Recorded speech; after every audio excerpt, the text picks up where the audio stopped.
Eto na mga kabayan, nagluluto tayo ngayon ng chicken skin. Ayan ang ating unang primera muna.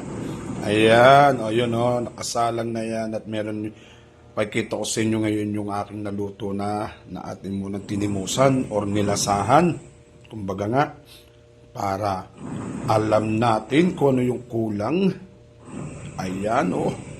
So ayan yung sinasabi ko sa inyo. Oh wow. Talaga nga naman. Ayan. Ang second batch. Ayan. Sinalang na natin yung second batch para natin makanya yun. Naluto na yung iba. Susunod na natin dyan yung third batch. Ayan, naubos na po na kabayan. Mga kabayan, naubos na. Ayan, at talagang napakasarap nito. Kailangan natin dito ngayon ng control. Pero wala na.